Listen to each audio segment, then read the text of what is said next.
Hello aspirants, welcome to CRM IAS. कैसे हैं आप लोग? मैं हूं वेदिका एंड आज हम लेकर के आए हैं 5th ऑफ अगस्त के डिस्कशन को, 5th ऑफ अगस्त के करंट अफेयर्स के डिस्कशन को। ठीक है, तो इस सेशन में अगेन हम देखने वाले हैं फैक्ट्स, उनके एनालिसिस, कुछ मॉडल क्वेश्चंस, कुछ पीवाईक्यूज। आपको नोट्स मिलेगी पीडीएफ, इसमें पेपर के स्लाइड्स होंगे, कुछ नोट्स होंगे। ठीक है, चलिए तो स्टार्ट करते हैं। देखिए, तो जो आज के टॉपिक्स हैं उनमें जिसपे प्रीलिम्स पे जिस पे फोकस रहने वाला है, पहला उसमें से आएगा हमारा रेडियो आइसोटोप्स। ठीक है, देखेंगे ये क्या होते हैं। एक आर्टिकल आया था इंडियन एक्सप्रेस में, उसमें लिखा गया था कि जो अफ्रीकन राइनो है, जो स्पेशली ब्लैक राइनो है ना, उनके पोचिंग को रोकने के लिए, पोचिंग मतलब जैसे हंटिंग हुआ, उसको रोकने के लिए राइनो के सींगों में, उनके हॉर्न्स में ना, इनको वो इंजेक्ट कर देंगे, जिससे क्या होगा, उनके हॉर्न्स रेडियो एक्टिव हो जाएंगे। ठीक है, तो ह्यूमंस उसको यूज़ करने से, उनको पोच करने से बचेंगे। ठीक है, सेकंड जो न्यूज़ आई थी प्रीलिम्स के रिगार्डिंग है कि पोटैटो टोमेटो, इसमें था कि जो आलू है ना, एक रिसर्च से सामने आया है कि जो पोटैटो है उसका जो जन्म हुआ है, ठीक है, जो मतलब आया है पहली बार अस्तित्व में, उसके लिए जो जिम्मेदार है वो टोमेटो के कुछ जीन्स हैं। मतलब टोमेटो के जीन्स की मदद से ही पोटैटो अपने आप अस्तित्व में आया है। ठीक है, कुछ शॉर्ट न्यूज़ को देखेंगे हम। देखिए, मेंस के रिगार्डिंग बायोफ्यूल्स है, इसमें बताया गया था कि जैसे बायोफ्यूल्स है ना, इसमें जो अभी जो चल रही मुहिम कि पेट्रोल में आप ब्लेंड करते हो इथेनॉल को, ठीक है, तो कहाँ तक वो सही है, किन गाड़ियों के लिए सही है और उसके क्या नेगेटिव इम्पैक्ट हो सकते हैं। ठीक है, इसमें स्टेट वर्सेस यूटी का मतलब है। इसमें देखेंगे हम कि जम्मू कश्मीर के लिए डिमांड उठती रहती है अभी कि उसके स्टेटहुड को वापस कर दिया जाए। ठीक है, अभी वो यूटी है ना, तो बोला जाता है कि आप जम्मू कश्मीर को फिर से एक राज्य बना दो। तो इस आर्टिकल में चर्चा करी गई है कि जो यूनियन टेरिटरी है और जो स्टेट है उसके जैसे उस पर सेंटर का जो कंट्रोल है ना, उसके रिगार्डिंग दोनों में क्या डिफरेंसेस है। तो सेंटर का कंट्रोल किस प्रकार से यूटी पे ज़्यादा है, स्टेट पे थोड़ा सा कम है। ठीक है, फिर देखेंगे हम इंडिया म्यांमार के रिश्ते को। क्यों? क्योंकि न्यूज़ में आप जानते हो आया था 2-3 दिन पहले कि जो वहाँ की जो मिलिट्री गवर्नमेंट है म्यांमार की, उसने ये घोषणा करी है कि म्यांमार में चुनाव कराए जाएंगे। ठीक है, तो एक आर्टिकल आया है कि इंडिया क्या उसमें क्या रोल हो सकता है, कैसे उसको प्रोसीड करना चाहिए। ठीक है, चलिए स्टार्ट करते हैं। देखिए, जो हमारा फर्स्ट टॉपिक है आज का ना, फर्स्ट टॉपिक है, इसमें कहता है कि लिथियम आयन जो बैटरीज हैं, जो हम ईवी मतलब इलेक्ट्रिक व्हीकल्स में यूज़ करते हैं, तो उनको यूज़ करना इज़ गुड।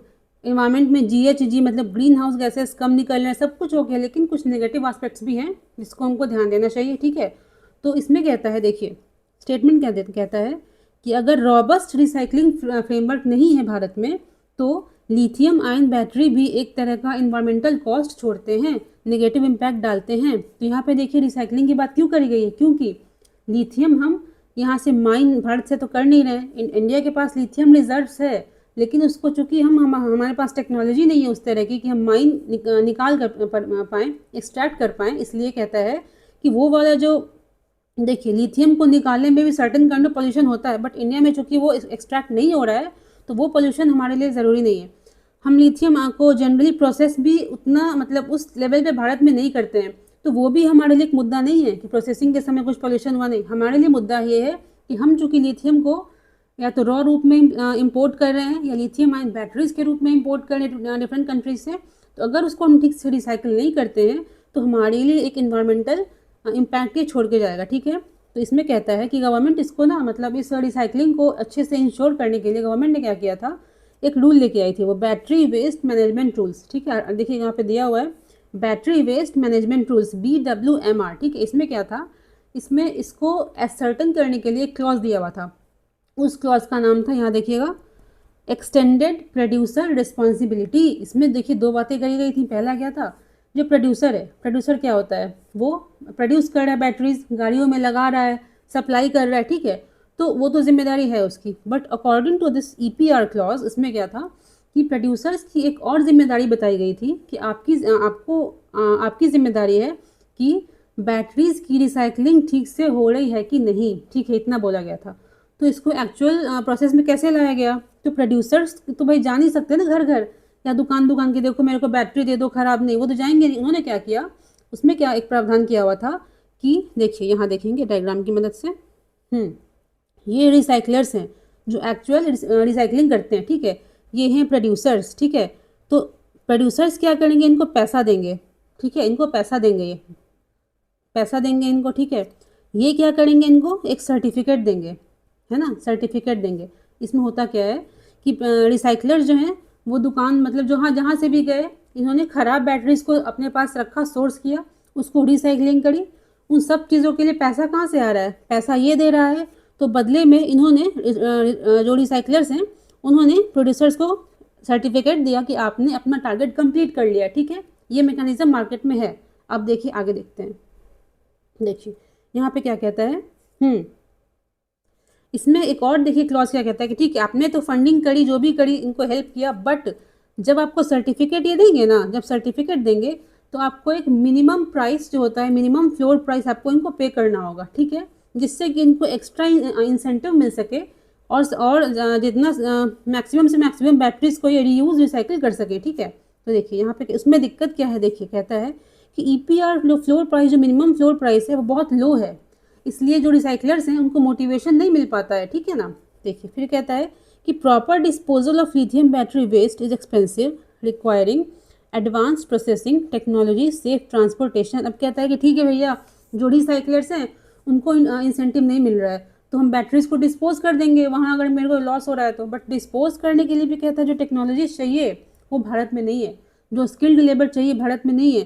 तो इंडिया कम्प्लीटली किस पे डिपेंडेंट है, रिसाइकल करने पे, है ना, रिसाइकलिंग पे डिपेंडेंट है, to reduce the environmental cost, ठीक है, पोल्यूशन को कम करने के लिए। ओके अब देखिए एक और फैक्टर यहाँ पे कहता है कि हमको लिथियम आयन बैटरीज को क्यों करना चाहिए रीयूज़, क्यों करना चाहिए रिसाइकल, क्योंकि वहाँ पे ना उस बैटरीज में, एक सेकेंड, कुछ रेयर मिनरल्स होते हैं लाइक कोबाल्ट, लिथियम, निकल, ठीक है, जिसकी एफिशिएंट रिकवरी अगर हम कर लेते हैं तो सिग्निफिकेंट जो हमारा एक इंपोर्ट हम करते हैं दूसरे कंट्रीज से, उसमें हम रिडक्शन कर सकते हैं, ठीक है। तो आगे देखिए कहता है, वही यहाँ पे कह रहा है, वही इसको देखिए फिर से रिपीट कर रहा है कि फ्लोर प्राइस क्या है, बहुत लो है, जिससे कि जो रिसाइकलर्स को मोटिवेशन नहीं मिलता है, इकोनॉमिकली अनवायबल होता है टू ऑपरेट सस्टेनेबली, ठीक है। सेम चीज़ को उसने रिपीट कर दिया। अब यहाँ देखिए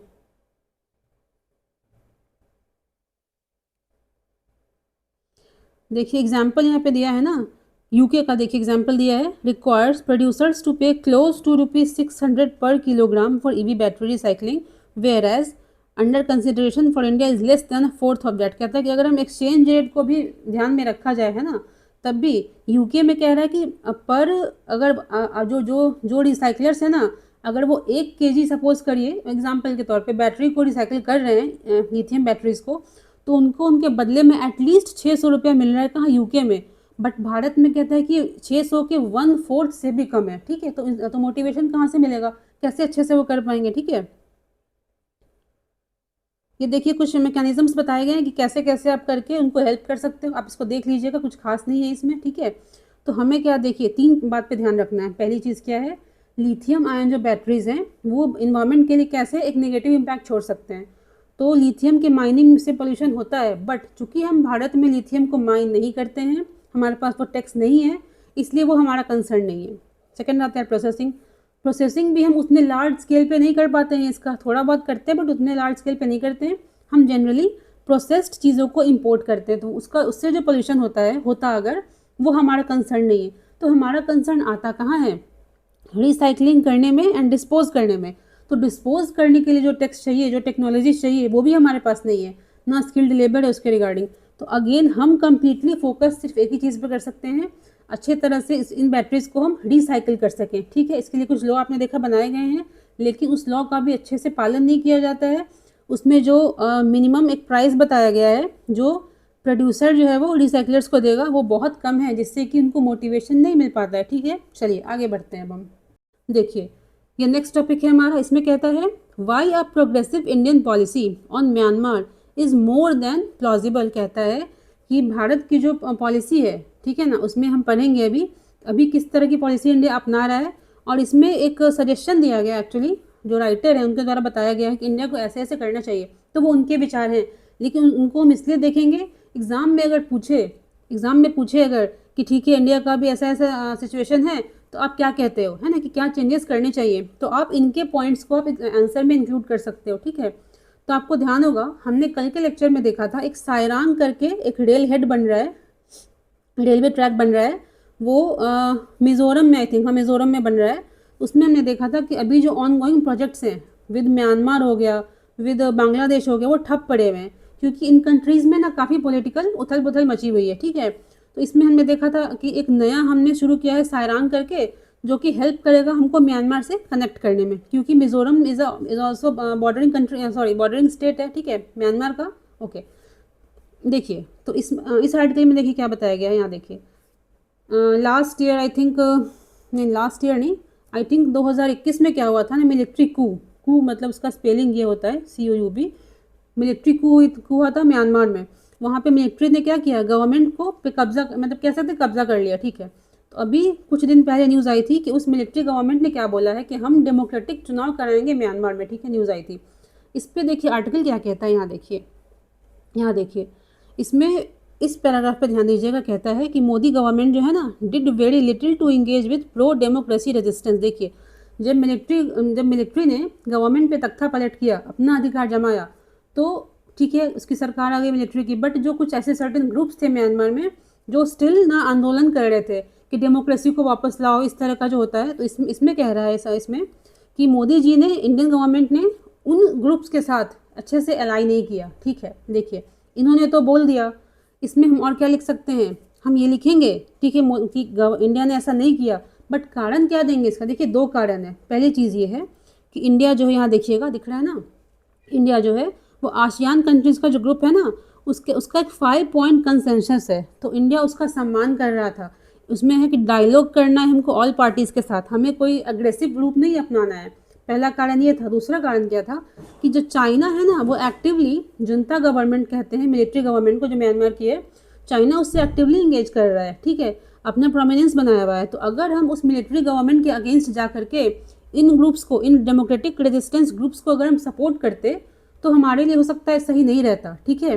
इन पॉइंट्स को आप पॉइंट वाइज आप नोट कर सकते हो, ठीक है, आप इसको आंसर में लिख सकते हो। अब देखो, यहाँ देखो खुद ही यहाँ पे क्या कहता है कि जो फॉरेन पॉलिसीज़ होती है ना, जो विदेश नीति होती है, उसमें हम मोरल वैल्यूज़ को ज़्यादा प्रेफरेंस नहीं देते हैं, ठीक है। हमारे नेशनल इंटरेस्ट में जो हमारे कंट्री के लिए अच्छा है, हम वो काम करते हैं। हमको ये नहीं देखना होता कि भाई नहीं, ये तो हाँ मिलिट्री ने तख्ता पलट कर दिया, हम कैसे उसके पास जाए, नहीं। यहाँ पे कहता है कि no clear line between values and interest, okay. National interest always comes to the priority. Values की बात नहीं होती है, नेशनल इंटरेस्ट की बात होती है, ठीक है। अब देखिए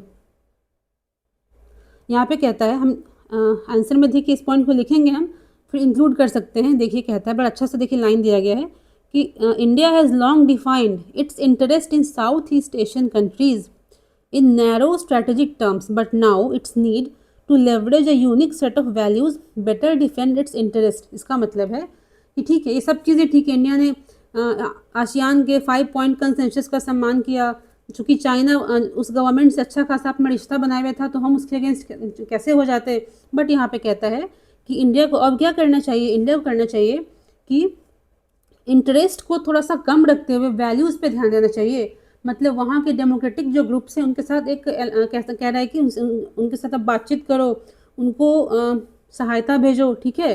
क्यों, यहाँ पे कहता है, यहाँ पे देखिए, डेमोक्रेसी एंड ह्यूमन सिक्योरिटी के एस्पेक्ट में आपको म्यांमार से इंगेज करना चाहिए। क्यों करना चाहिए, यहाँ देखिए, यहाँ पे कहता है ना, यहाँ देखिएगा, कहता है कि both China and New Delhi can sell military hardware to Myanmar, ठीक है, आप मिलिट्री इक्विपमेंट्स बेच सकते हो, but only India can sell the spirit of federal cooperation, ठीक है।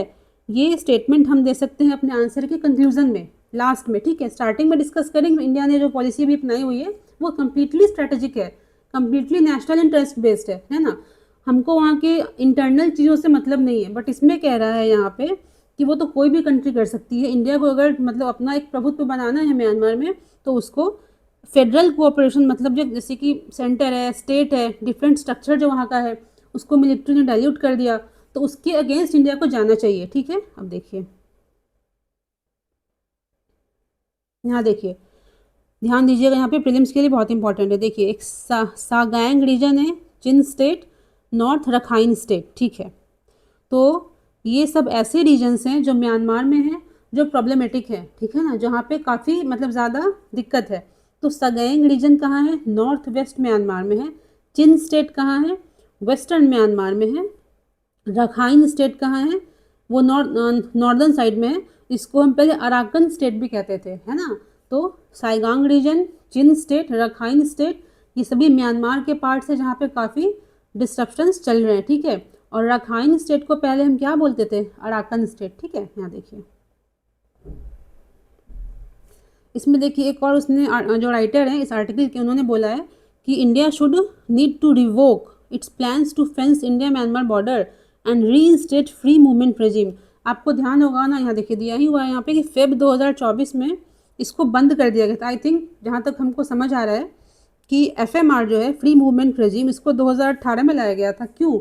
इसमें बोला गया था कि म्यांमार और जो इंडिया का जो बॉर्डर है ना, तो बॉर्डर तो हमने बना लिया, बट जो ट्राइबल कम्युनिटीज़ हैं तो उनको तो मतलब जो कम्युनिटी ए अगर यहाँ रहती है इंडिया में, सेम कम्युनिटी म्यांमार में भी रह रही है, ठीक है। तो इनके फ्री मूवमेंट के लिए, इन कम्युनिटीज़ के फ्री मूवमेंट के लिए बोला गया था कि 16 किलोमीटर तक, 16 किलोमीटर्स तक बिना वीज़ा के आप यहाँ पे आ जा सकते हो, ठीक है। उसको क्या किया गया, फरवरी 2024 में क्या किया गया, उसको ख़त्म कर दिया गया, ठीक है, बैन कर दिया गया, ठीक है। चलिए, तो यहाँ पे वो कह रहा है फिर से उसको स्टार्ट करो, ये वो जो भी है, बट उसके भी कुछ नेगेटिव वगैरह एस्पेक्ट्स हो सकते हैं। इनफिल्ट्रेशन, जो कह सकते हैं कि जो एक्सट्रीमिस्ट लोग हैं वो भारत में दाखिल हो रहे हैं, ठीक है ना। अब देखिए एग्जाम्पल क्या दे रहे हैं, best practices from Thailand. Thailand ने क्या एग्जाम्पल दिया भाई, तो recently started cross border aid deliveries into Myanmar.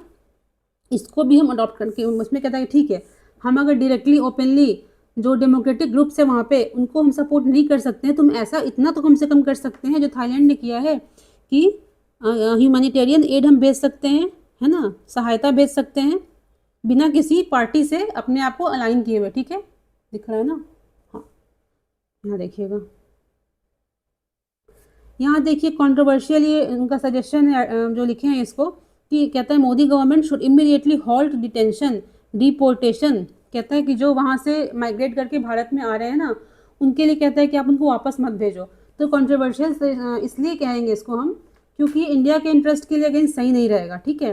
क्योंकि होता क्या है ना कि कुछ एक्सट्रीमिस्ट ग्रुप्स ऐसे होते हैं जो असाइलम सीकर के, जिनको शरण चाहिए भारत में, वैसे बन के वो चले आते हैं, ठीक है। उनमें अंतर करना काफ़ी मुश्किल हो जाता है, ठीक है। और इंडिया की पॉपुलेशन ऑलरेडी बहुत ज़्यादा है, ठीक है। तो यहाँ तो इसको हम इंक्लूड नहीं कर सकते अपने आंसर में, ठीक है। इसको जानकारी के लिए हम पढ़ ले रहे हैं, बट इसको आप इंक्लूड मत करिएगा, ठीक है। यहाँ देखिए एक टर्म दिया गया है, विश्व बंधु, है ना। तो क्या था, India routinely claims to stand, ये तो देखिए ऐसे, इसमें देखिए इस टर्म को हम यूज़ कर सकते हैं अपने आंसर में, विश्व बंधु, मतलब कि सबका भाई काइंड ऑफ, है ना, कि एक हेल्प करने का जो एटीट्यूड होता है उसको ये दर्शाता है।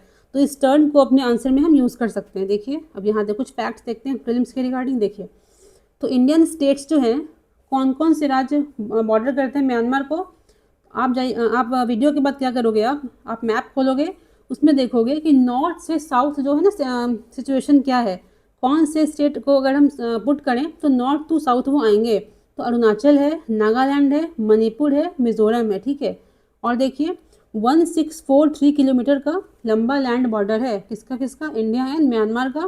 फिर कौन से ऐसे देश हैं जो बॉर्डर करते हैं म्यांमार को, चाइना है, इंडिया है, लाओस, थाईलैंड, बांग्लादेश, ठीक है, ध्यान रखना है।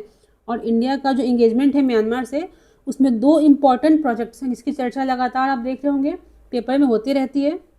एक है कलादान मल्टी मॉडल प्रोजेक्ट, एक है India Myanmar Thailand highway project, ठीक है। इसको दोनों ये ठप पड़ा हुआ है क्योंकि म्यांमार में क्या हो रखा है, मिलिट्री कू हो रखा है, ठीक है ना, सरकार बदल गई है। ओके चलिए नेक्स्ट टॉपिक देखते हैं अब हम।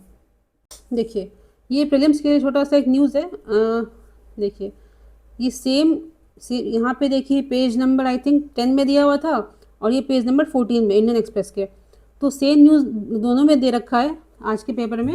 इसमें देखिए बेसिकली कहता है कि पोटैटो वाज, ये देखिए बहुत इंपॉर्टेंट है प्रीलिम्स के लिए, पोटैटो वाज दिख रहा है ना, हाँ, first cultivated thousands of years ago in Andes regions of South America. Andes क्या है, माउंटेन रेंज हम जानते हैं, तो साउथ अमेरिका में जो माउंटेन रेंज एंडीज है वहाँ पे पोटैटो को पहली बार उगाया गया, ठीक है। ओके समझ में आ गया। ग्लोबली कब ये स्प्रेड हुआ, 16th सेंचुरी से, है ना। यहाँ देखिएगा कहते हैं पोटैटो का जो लीनिएज है, जो उसका जो कह सकते हैं एक वंशानुक्रम कह सकते हैं, वो जो है कहाँ से स्टार्ट होता है, through natural interbreeding between a wild tomato plant and potato like species in south America. ठीक है, तो आलू जो पोटैटो है ना, उसकी शुरुआत कैसे होती है, कैसे उसका ओरिजिन होता है, तो इंटरब्रीडिंग के थ्रू। किस किस में, तो एक वाइल्ड टोमेटो प्लांट उस टाइम पे जो होता था 9 मिलियन साल पहले, जो वाइल्ड टोमेटो के प्लांट था उसके बीच में, और एक स्पीशीज़ था, उसका नाम आगे देखेंगे हम, जो कि पोटैटो की तरह ही था। तो उन दोनों प्लांट्स में इंटरब्रीडिंग होती है, जिससे कि पोटैटो का जन्म होता है। ठीक है, एक सेकेंड, एक चीज़ छूट रहा है यहाँ पे। हाँ, यहाँ देखिए, है ना, ट्यूबरसम, ई ट्यूबरसम, ये नाम किसका है, तो 9 million years ago potato like एक प्लांट था, ई ट्यूबरसम, उसके बीच में एंड टोमेटो के बीच में एक इंटरब्रीडिंग होती है नेचुरली, जिससे कि पोटैटो का जन्म होता है। ठीक है, यहाँ देखिएगा, यहाँ देखिए, इस पैराग्राफ पे आइए कि मॉडर्न डे पोटैटो प्लांट्स जो है उसका साइंटिफिक नेम क्या है, सोलैनम ट्यूबरसम। क्या है, सोलैनम ट्यूबरसम। ओके, यहाँ देखिए, कहता है कि its two parents identified in the study were plants that were ancestors of potato like species now found in Peru named E tuberosum. E tuberosum जो आलू की तरह दिखने वाला प्लांट था 9 मिलियन ईयर्स अगो, अभी कहाँ पाया जाता है, पेरू में। ठीक है, पेरू कंट्री है। ओके, बट लैक्स, अब कहता है कि पोटैटो प्लांट, बट ई ट्यूबरसम में क्या है, ट्यूबर नहीं होता है। अब देखिए यहाँ पे कहता है ये 14 मिलियन ईयर्स अगो की बात कहता है। यहाँ देखिए, कहता है कि ये जो प्लांट्स है ना, ई ट्यूबरसम है, वाइल्ड टोमेटो है, वो बहुत पहले से मतलब हैं, धरती पर हैं, 14 मिलियन ईयर्स पहले से हैं। बट 9 मिलियन ईयर्स पहले क्या होता है, इनमें नेचुरल इंटरब्रीडिंग होती है, जिससे कि पोटैटो का जन्म होता है। ठीक है, कुछ टर्म्स देखिए, देखेंगे हम, एक दो टर्म्स हैं रिगार्डिंग प्रीलिम्स। इपोक क्या होता है, special division of geological timing, आपने देखा होगा एनसीईआरटी ज्योग्राफी में, ये अच्छे से बताया गया है। इसका पूरा देखिए लिस्ट दिया हुआ है, होलोसीन, मायोसीन, ओलिगोसीन, ये सब। ठीक है, तो मायोसीन क्या होता है, इसका एक टाइमलाइन रफली क्या है, 23.03 टू 5.33 मिलियन ईयर्स अगो का जो टाइम पीरियड है, इसको हम बोलते हैं मायोसीन इपॉक। ठीक है, तो इसी दौरान ना ग्रासलैंड्स हो गया, आपका फॉरेस्ट हो गया, ठीक है, ये सब आया था। चलिए यहाँ देखिए, ये देखिए, तो हमने बात करी थी अभी किसकी, रेडियो एक्टिव आइसोटॉप्स की, है ना। तो इस देखिए न्यूज़ में कहता क्या है, यहाँ देखिएगा, कहता है कि रेडियो एक्टिव आइसोटोप्स का इंजेक्शन किसको दिया गया है, राइनोज को। हमने देखा था अफ्रीका में जो राइनोज है ना, उनको, उनमें से 5 राइनोज को एक्सपेरिमेंटल तौर पे क्या किया गया है, रेडियो एक्टिव इंजेक्शन दिया गया है। ठीक है, एक बहुत इंपॉर्टेंट देखिए नाम है, यहाँ देखिएगा, कहता है वाटरबर्ग बायोस्फीयर रिजर्व। कहाँ है ये, साउथ अफ्रीका में। इसको थोड़ा सा इनलार्ज करते हैं, देखिए, हाँ, तो वाटरबर्ग बायोस्फीयर रिजर्व कहाँ है, साउथ अफ्रीका में। अगेन वाटरबर्ग बायोस्फीयर रिजर्व कहाँ है, साउथ अफ्रीका में। ठीक है, चलिए, इसको नाम दिया गया राइसोटोप प्रोजेक्ट, जिस प्रोजेक्ट के तहत रेडियो एक्टिव आइसोटोप्स को इनके हॉर्न्स में इंजेक्ट करा गया, उसको बोला जाता है राइसोटोप प्रोजेक्ट। तो प्रीलिम्स में कहीं पूछ दे ये नाम देके कि ये प्रोजेक्ट किससे संबंधित है। ठीक है, अब देखिए, कहता है कि इसमें ना कोई उनके हॉर्न्स को कोई हार्म नहीं होता है, बस उसको उसको वो क्या कहते हैं कि ह्यूमंस के लिए पॉइजनस बना देता है। ठीक है, जिससे कि ह्यूमंस उनके सिंगों को ना काटे, उनको हंट ना करें। ओके,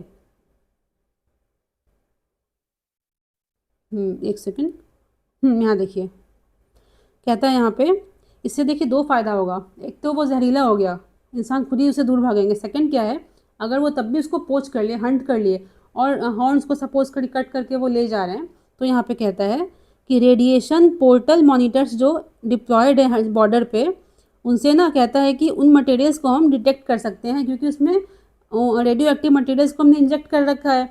तो ऐसे चीज़ों को हम बॉर्डर्स पे ट्रैक करना हमारे लिए ईजी हो जाएगा। तो 2 फ़ायदा इससे हो गया। अब देखिए होता क्या है ये, तो रेडियो आइसोटोप्स क्या होते हैं, unstable form of an element that emit radiation to transform into more stable form. इसको देखेंगे थोड़ा अच्छे से हम। इसमें कहता है कि रेडियो आइसोटोप्स होते क्या हैं, अनस्टेबल फॉर्म ऑफ एलिमेंट है। ओके, जो emit radiation to transform into stable form. ठीक है, ये देखिए, ये तो मोस्ट इंपॉर्टेंट फैक्ट है आज का प्रीलिम्स के लिए। राइनो के हॉर्न्स मोस्टली किस चीज़ से बने होते हैं, केराटीन से। केराटीन क्या है, एक प्रकार का प्रोटीन हम जानते हैं। तो राइनो के जो हॉर्न्स होते हैं ना, वो बेसिकली किस चीज़ से बने होते हैं, तो मेनली केराटीन से बने होते हैं। बहुत इंपॉर्टेंट है। ठीक है, देखिए अब थोड़ा सा यहाँ पे आ जाएंगे हम, कुछ रिलेटेड फैक्ट्स को देखेंगे, थोड़ा सा इनलार्ज करने दीजिए। हाँ, यहाँ देखिएगा। तो कहता है कि ना वर्ल्ड वाइड, देखिए थोड़ा सा फैक्ट्स देखेंगे हम। तो वर्ल्ड वाइड जो है ना 5 स्पीशीज़ है राइनो के, ठीक है। कौन कौन से हैं? Black rhino, white rhino, one horn rhino, Sumatran and जावन, ठीक है। तो इसमें देखिए जो ब्लैक एंड वाइट वाले राइनो हैं अफ्रीका में मिलते हैं, ठीक है। वन हॉर्न राइनो, अब जानते हैं, हमने आई थिंक 3-4 लेक्चर पहले डिस्कस किया था इसको, कि असम में सबसे ज़्यादा वन हॉर्न राइनो पाए जाते हैं, ठीक है। तो वन हॉर्न राइनो है सुमात्रन जावन, ये एशिया में मिलते हैं, ठीक है। बाकी ब्लैक एंड वाइट कहाँ मिलेंगे आपको? अफ्रीका में, ठीक है। तो ब्लैक राइनो क्रिटिकली एंडेंजर्ड है, ये IUCN स्टेटस की बात यहाँ पे कर रहे हैं। तो ब्लैक राइनो क्रिटिकली एंडेंजर्ड है, वाइट नियर थ्रेटेंड है, वन हॉर्न वल्नरेबल है, सुमात्रन जावन अगेन क्रिटिकली एंडेंजर्ड है, ठीक है। चलिए थोड़ा सा और देख लेते हैं। तो आइसोटोप्स देखिए होते क्या है बेसिकली, इसमें जिक्र है, देख लेते हैं। तो इसमें होता क्या है कि नंबर ऑफ प्रोटॉन्स सेम रहेंगे but number of neutrons different रहेंगे। ये प्रीलिम्स में कई बार पूछा गया है, इवन स्टेट पीसीएस में तो लगातार पूछा जाता है, ठीक है, हमेशा पूछा जाता है। देखिए तो कहता है कि आइसोटोप्स में क्या होगा, नंबर ऑफ प्रोटॉन्स सेम रहेंगे, नंबर ऑफ न्यूट्रॉन्स डिफरेंट हो जाएंगे। तो चूंकि नंबर ऑफ प्रोटॉन्स सेम है इसलिए क्या होगा, यहाँ देखिए एटॉमिक नंबर वही रहेगा बट मास नंबर जो है वो बदल जाएगा, ओके। तो आइसोटोप्स का मतलब क्या होता है, वैसे एलिमेंट्स जिनका एटॉमिक नंबर तो सेम है but mass number is different, why? Because number of protons same रहते हैं, नंबर ऑफ न्यूट्रॉन्स अलग अलग होते हैं, ठीक है।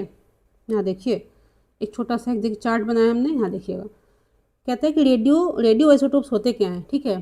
तो ऐसे atoms containing unstable combination of neutrons and protons, ठीक है, ठीक है, टेंशन नहीं लीजिए। इससे क्या होता है कि चूंकि वो अनस्टेबल है ना, वो शांत नहीं है, वो अनस्टेबल है, इसलिए वो एक्सेस, उनके पास एक एक्स्ट्रा एनर्जी होती है उनके न्यूक्लियस पे, ठीक है, ठीक है। तो यहाँ पे कहता है हाँ, ठीक है।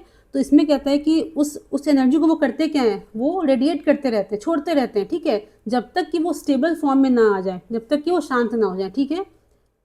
Regain stability by shedding it in form of radiation, तो उस एनर्जी को वो कैसे निकालते हैं अपने अंदर से, एक्स्ट्रा एनर्जी को, रेडिएशन के थ्रू, ठीक है। इसी को हम कहते हैं, यहाँ देखिएगा, इसको एकदम स्टार मार्क करिए, यहाँ देखिए रेडियो एक्टिव डीके कहते हैं। क्या कहते हैं? Radioactive decay. किसी भी एक सेकेंड, किसी भी अनस्टेबल जो एटम है हमारे, ठीक है ना, वो अपनी स्टेबिलिटी को प्राप्त कैसे करेंगे, तो उनके अंदर जो एक्स्ट्रा एनर्जी है उसको रेडिएट करेंगे वो, ठीक है। उस प्रोसेस को हम कहते हैं रेडियो एक्टिव डीके की यहाँ बात हो रही है, ठीक है ना। तो यहाँ पे देखिए एक और कॉन्सेप्ट देखिए सामने आता है, हाफ लाइफ का कॉन्सेप्ट। तो हाफ लाइफ होता क्या है, तो जब रेडियो एक्टिव डीके होते रहता है ना, तो half of the unstable atoms undergo radio active, कितने टाइम पे हाफ उसका, कह सकते हैं कि हाफ ऑफ उसकी जो एक्स्ट्रा एनर्जी है वो चली जाए, ठीक है ना, उसको बोलते हैं हाफ लाइफ, ठीक है। आपने नाम सुना होगा हाफ लाइफ का, ठीक है। तो वही यहाँ पे कहता है कि आइसोटोप्स हो गए वैसे एटम्स जिसमें कि unstable combination of neutrons and protons है। इसका मतलब है कि एनर्जी एक्स्ट्रा है, उसको वो कैसे अपने अंदर से हटाते हैं, रेडिएशन के थ्रू, जिसको हम कहते हैं रेडियो एक्टिव डीके।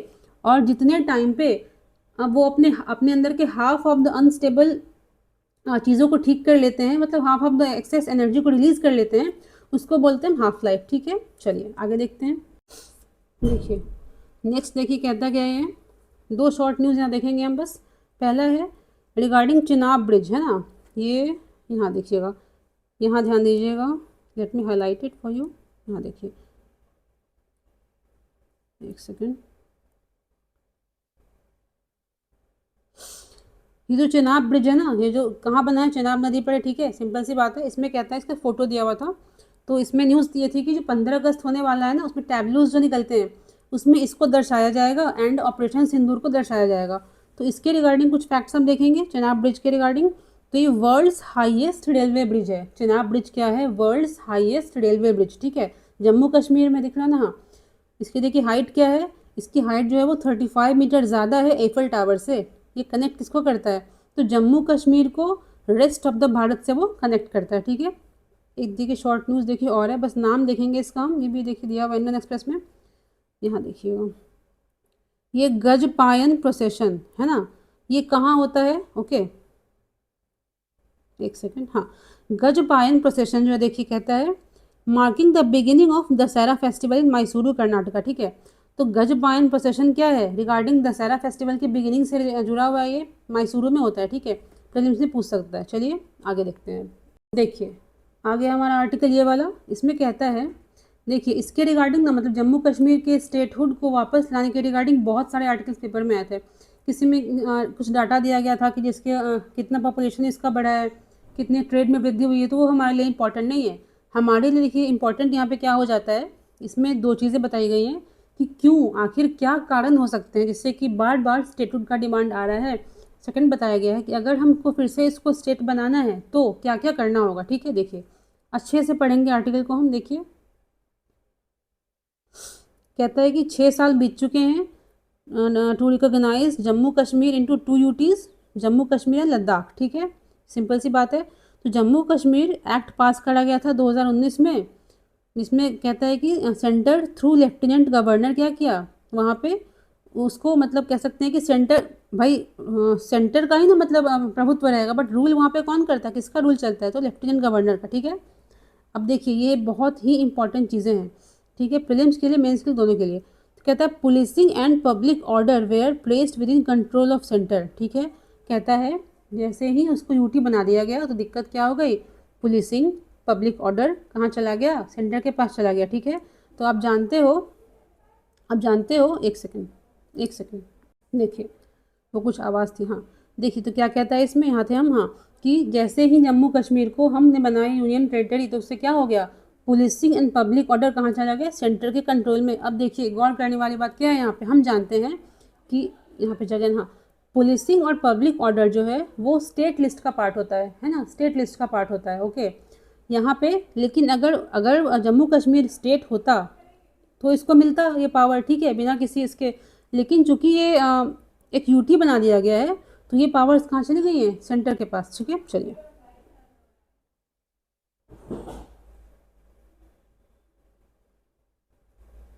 देखिए कहता है उस एक्ट में, देखिए इसमें देखिए स्टेटमेंट क्या कहता है, subjects on the concurrent list in the संविधान were taken off the plate of legislative assembly as well. ठीक है, फिर act also bar UTs legislature from introducing bills with any physical monetary taxation implication without a recommendation. देखिए होता क्या है ना कि कंकरेंट लिस्ट है, ठीक है, उसमें स्टेट्स एंड यूटीज़ लॉ बनाते हैं, बट जब यूटीज़ की बात आती है, जब स्टेट्स की बात है तो states are free to choose any subject, but जब यूटीज़ की बात आती है ना तो सेंटर का उस पर कंट्रोल ज़्यादा होता है। वो अगर चाहे तो कुछ सब्जेक्ट्स को मतलब मना कर सकता है कि नहीं, तुम कंकरेंट लिस्ट के इन सब्जेक्ट्स पे लॉ नहीं बना सकते हो। ठीक है, सेकंड कहता है कि उस एक्ट में ऐसा कर दिया गया था कि कोई भी फिजिकल या मनी से जुड़ा कोई बिल अगर आता है तो बिना प्रेसिडेंट के रिकमेंडेशन का बिल वहाँ पे नहीं लाया जाएगा। ठीक है, तो ये कुछ दिक्कतें हैं जिसमें बताई गई हैं, जिसके कारण से बार बार डिमांड उठ रही है कि जम्मू कश्मीर को आप फिर से स्टेट के रूप में रजिस्टोर करो। अब यहाँ देखिए, इस पैराग्राफ पे आइएगा,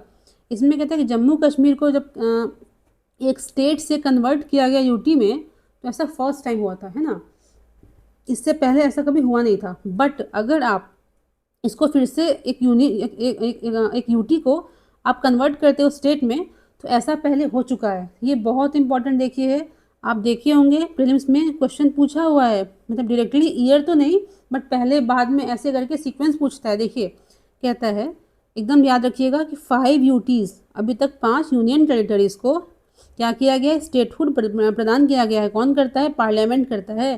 तो अभी तक इतिहास में 5 ऐसे यूटीज़ हैं जिनको कि स्टेटहुड मिल चुका है। ठीक है, जैसे कि पहला कहता है हिमाचल, इसको मिला 1971 में, मणिपुर त्रिपुरा 72 में, अरुणाचल मिजोरम को 1987 में। ठीक है, हिमाचल है, मणिपुर त्रिपुरा है, अरुणाचल प्रदेश है, मिजोरम, तो ऐसे 5 स्टेट्स हैं जो पहले यूटीज़ थे। ठीक है, यहाँ देखिए एडिशनली एक और देखिए एग्जाम्पल देता है कि गोवा को हमने कैसे बनाया, तो यूनियन जो यूटी ऑफ गोवा दमन दीव था उसको 1987 में गोवा को हमने अलग कर दिया एज अ स्टेट। ठीक है,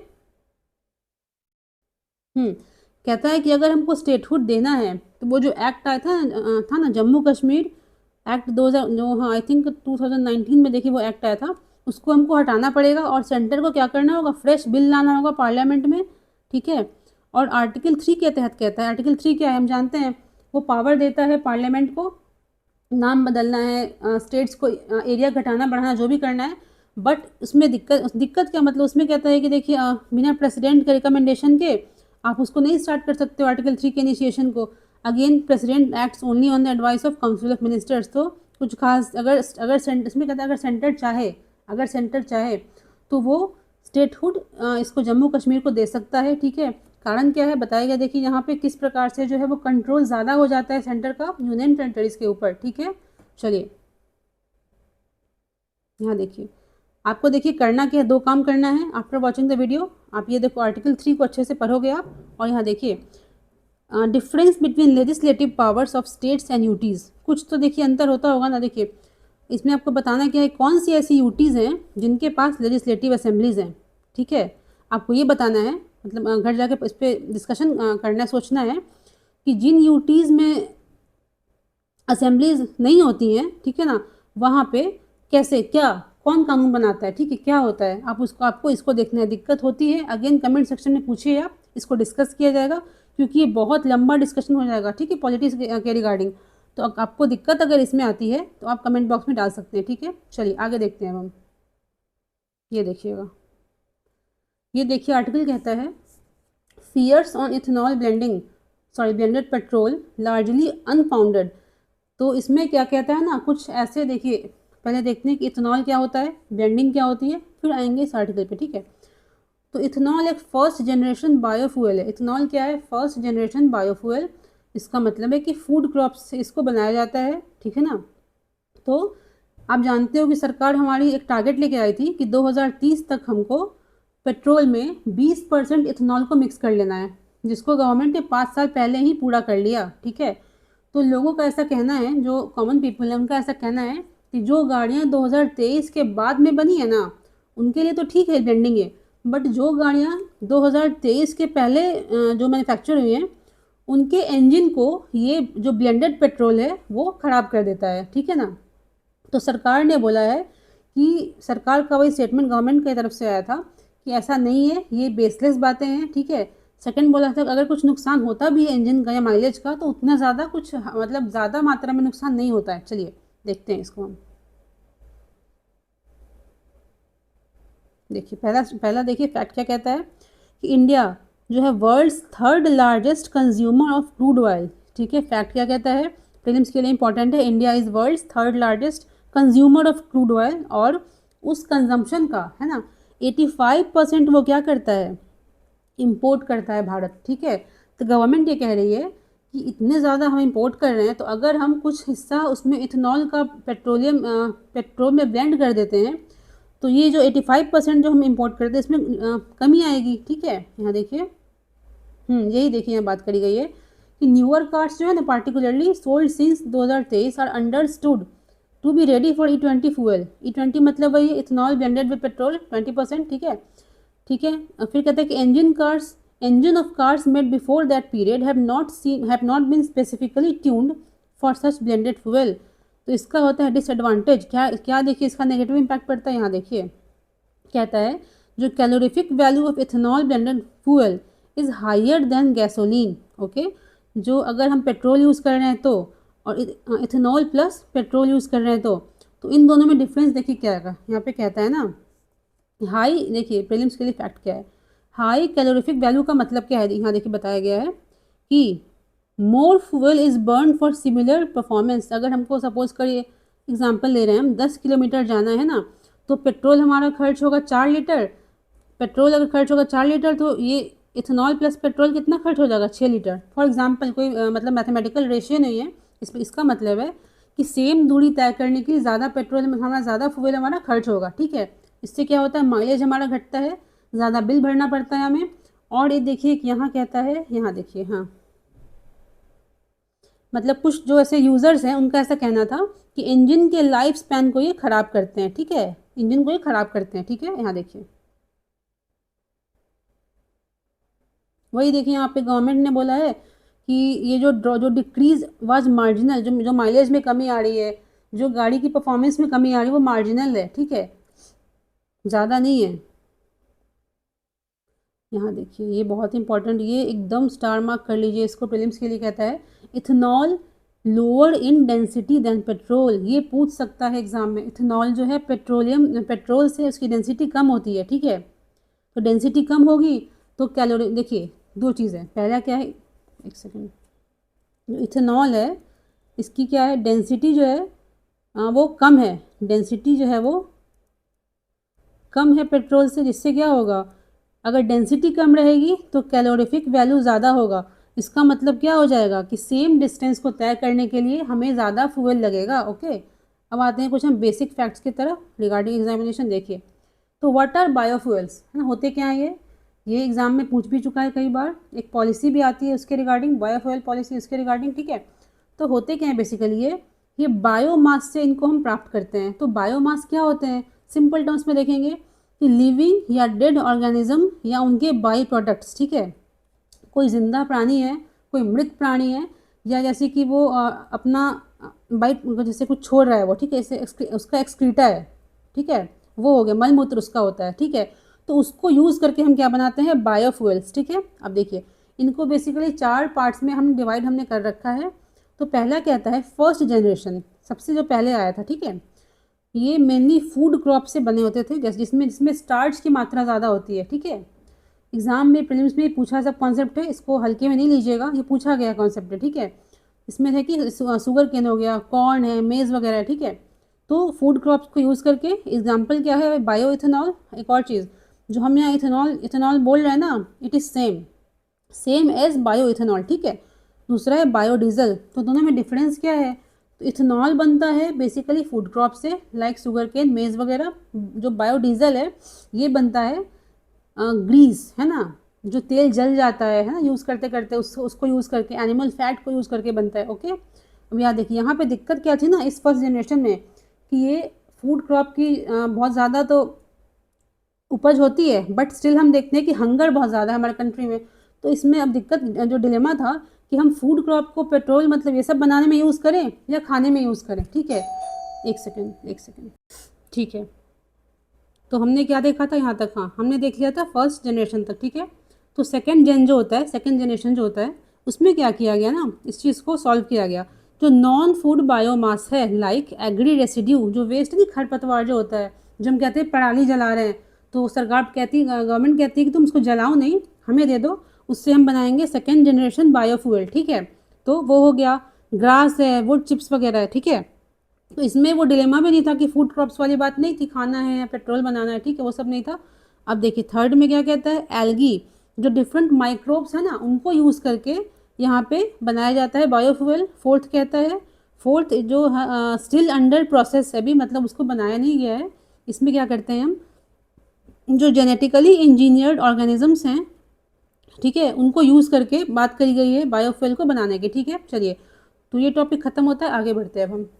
चलिए, तो इस सेशन को एंड किया जाए कुछ क्वेश्चंस के साथ, ठीक है। तो देखिए, फर्स्ट टॉपिक कहता है, जो मेंस का टॉपिक हमारा आज का है, कहता है कि जो लेजिस्लेटिव पावर्स ऑफ यूटीज़ हैं एंड स्टेट लेजिस्लेचर्स हैं, वैसी यूनियन टेरिटरीज जिनके पास अपना लेजिस्लेचर है, उनको आप कंपेयर करो स्टेट्स के साथ with respect to making law under the subjects of concurrent list. तो कंकरेंट लिस्ट क्या होता है, ऐसा लिस्ट जिसमें कि स्टेट्स एंड सेंटर दोनों लॉ बनाते हैं। बट यूनियन जो यूटी है ना, वो भी लॉ बना सकता है, बट फ्री विल से नहीं बना सकता है, ठीक है। स्टेट्स का मन करेगा कि हम सब्जेक्ट ए पे बना लेगा, बट यूटीज़ के साथ कुछ लिमिटेशंस है। आप उनको डिस्कस करो कि किस प्रकार सेंटर का ज़्यादा कंट्रोल होता है, ठीक है। हम जानते हैं कि हमारे यहाँ जो सेंटर है वो काइंड ऑफ कह सकते हैं कंट्रोल करता है स्टेट्स को भी, ठीक है, डायरेक्टली नहीं इनडायरेक्टली करता है। बट जब बात यूटीज़ की आती है तो वो कम्प्लीटली अधीन होता है स्टेट के, ठीक है। कई बार ऐसा भी कहा गया है कि यूनियन टेरिटरीज ना, मतलब वो फेडरलिज्म को डिफाई करता है, ठीक है। मतलब एक स्टेटमेंट भी ऐसा दिया गया है। तो आप इन चीज़ों को पुट करो इसमें, इसको एक्सप्लेन करो, ठीक है। देखो, नेक्स्ट क्वेश्चन क्या था, discuss the strategic significance of Myanmar in India's act east policy, ठीक है। तो इसमें बताना है आपको कि इंडियाज एक्ट ईस्ट पॉलिसी क्या है, कि हमको किस प्रकार से, दो देखिए इसमें एस्पेक्ट थे हमारे, कि हमारा जो ईस्टर्न नेबर्स हैं हमारे, है ना, उनके साथ हमको एक अच्छा संबंध बना के चलना है, और जो हमारे नॉर्थ ईस्टर्न स्टेट्स हैं भारत के, उनको एज अ गेटवे हम कैसे यूज़ करें ईस्टर्न कंट्रीज तक पहुंचने के लिए, ठीक है। अब आगे देखिए, सेकंड स्टेटमेंट कहता है कि how can India balance its geopolitical interest with commitment to democratic values in dealing with military regime in Myanmar. हम जानते हैं म्यांमार में अभी मिलिट्री गवर्नमेंट चल रही है, ठीक है, और इंडिया एक बैलेंस्ड अप्रोच लेके चल रहा है, ना उसके अगेंस्ट है ना साथ है, मतलब एक अपना कह सकते हैं नपा तुला सा स्टेप लेके चल रहा है। तो आज के आर्टिकल में बताया गया था, जो राइटर जो लेखक हैं उस आर्टिकल के, उनका कहना था, कुछ सजेशंस दिए थे उन्होंने कि भारत को ऐसा ऐसा करना चाहिए। तो आपको इसमें क्या लिखना है, देखो कि इंडिया का क्या वैल्यूज़ क्या है। जैसे प्रियम्बल में क्या दिया हुआ है, सोवरेन है, सेकुलर, सोशलिस्ट, रिपब्लिक, बहुत सारी चीज़ें दी गई हैं, ठीक है, डेमोक्रेटिक है। तो इंडिया के कोर में ये प्रिंसिपल्स लाई करते हैं, ठीक है। बट जब फॉरेन पॉलिसी की बात आती है, आप लिखोगे तो फॉरेन पॉलिसी में ना नेशनल इंटरेस्ट को हम प्रायोरिटी देते हैं, वैल्यूज़ को नहीं। बट आप दोगे, धीरे धीरे ऐसे आगे बढ़ोगे, आप पहले एक्सप्लेन करोगे, ठीक है, फिर आप लिखोगे। बट अगर हमको स्टैंड आउट करना है डिफरेंट कंट्रीज से, क्योंकि ये चीज़ें तो कोई भी कंट्री कर सकती है ना, इंडिया को अगर एक अपना एक कह सकते हैं कि एक अलग सा इमेज बनाना है, तो वो उसको इन वैल्यूज़ को भी कंसिडर करना चाहिए, ठीक है। सेकेंड चीज़ हम ये दे सकते हैं, लेकिन चाइना जो है वो प्रेजेंट मिलिट्री जो रेजीम है म्यांमार की, उससे उसका एक अच्छा रिश्ता है ना, वो मिला जुला के चल रहा है। तो हम भी कम्प्लीटली उसके अगेंस्ट नहीं जा सकते हैं, है ना, ठीक है। चलिए ये देखिएगा, कुछ प्रीलिम्स बेस्ड क्वेश्चन है, आपको पीडीएफ में देखने को मिलेगा, आप इनको सॉल्व करो, ठीक है। अगेन कोई भी दिक्कत आती है आप कमेंट बॉक्स में लिखो, अगर फीडबैक देने को मैंने फीडबैक दो, ठीक है। चलिए ख़त्म करते हैं, थैंक यू।